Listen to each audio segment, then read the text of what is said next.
Miss Klaus here. Today I'm going to show you guys how to do a really simple, quick relief print, and I'll show you how to make some stamps using the same process. It's kind of fun. It's made out of all the things I think that you might have handy around the house. Lots of styrofoam meat trays. In our house, we don't ever throw these away because I use them as a palette. That's where you can put paint on them, and at least we're using them more than one time. For today's purposes, we are going to create a printing plate. So whatever size you have, it doesn't matter. This is a nice little 1 pound meat tray. I'm going to cut the edges off. And I'm going to have a nice size little plate, not too big. Okay. And then I'm going to make sure that when I put my image on here, I'm going to put it on the side that doesn't already have an embossing on it. You do not want to use that. You want to put it on this side. Remember that, or know that, you don't want to add any words or letters or anything that's going to show up in reverse for this, because it's going to be a reverse print. And so when you pull your print off, all your lettering and all your stuff will be backwards. So you don't want that to happen.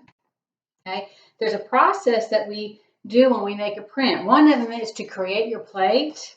The second one is to ink your plate. And we're just going to use water-soluble markers today. Hopefully everybody has a Crayola marker at home, hopefully. And then we're going to put our paper on it, and we're going to burnish it, and then we are going to pull it. And that's how you would make a print. So the first thing we're going to do is do a very simple design. You can get more elaborate once you kind of figure out what this is all about, but since it's looking like springtime outside, I'm just going to really quickly put in some flowers, some simple little flowers, a nice little stem, some leaves on my flower. I need more than one flower. We don't want it to be lonely. And I'm going to press in just using a dull pencil. You can use a ballpoint pen, that's fine. If all you have is like a toothpick or something like that, that's fine too. Sometimes I like to go around and then go around that design again so you don't tear the styrofoam. So you just kind of keep going around and around. Wherever you push and you're indenting the styrofoam, those lines are going to be white. Whatever you leave is what is going to hold the ink or the paint or whatever you're using. So I like to add a lot of texture to my stuff because it leaves a lot more white spaces, and then it's just not all a big block of a color. So you can add lots of details to these.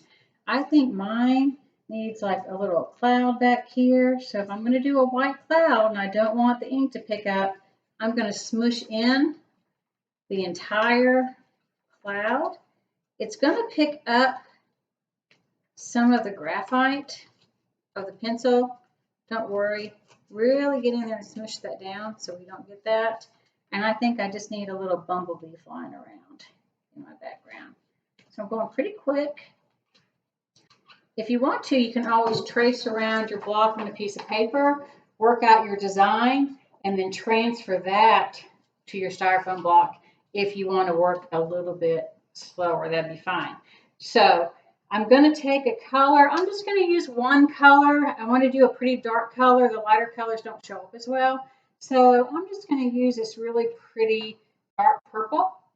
And I'm going to go over my entire plate, just like this, with the side of my marker. You can actually add multiple colors to this.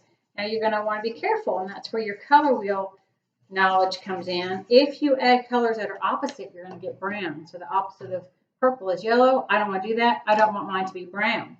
But I could use a color that's next to it on the color wheel, which would be a pink or a red or a blue would be pretty.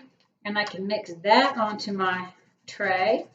And you want it to be pretty wet. I'm going to go back to that purple. I'm going to do this. Then, whatever paper you have available, your old papers you're getting back from your teachers that you don't need anymore, use that. Perfect. We're going to recycle as much as we can. I'm going to put my plate down onto that paper, slide my hand under it and flip it over if you can. And then I'm going to just burnish it and make sure that all of that marker gets onto my paper. And if I want to check it to make sure I got everything, I'm just going to pull an end. Oh, look at that. And I want to pull it up. And I have a lovely little print that I made from a styrofoam meat tray. So you can make a bunch of these. That's the cool thing about making a print, is that you can get multiple copies of these. Put them in a letter, send them to somebody. If you want to, you can also take, these are cool. These, I don't know if you can see, but they've got some, already have some texture on it. So you could take those. You can make a really pretty border around your piece. Put your print in the middle of your paper. Take something like this. Now it's going to be a little bit harder because it's on black. I'm going to cut it in half. I'm going to use a contrasting color. I'm going to use some orange. I'm going to cover that.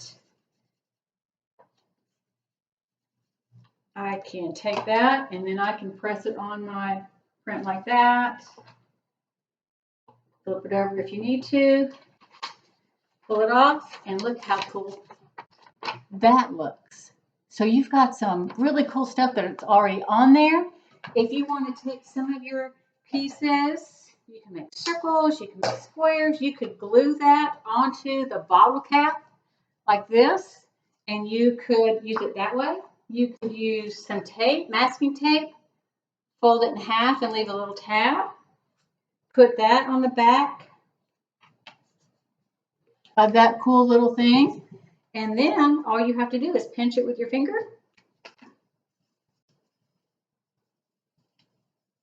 Okay. And print. So you can make a bunch of little stamps that way. You can make flowers out of that, leaves, and you can make a whole bunch of really nice little projects. So I would love to see what you come up with.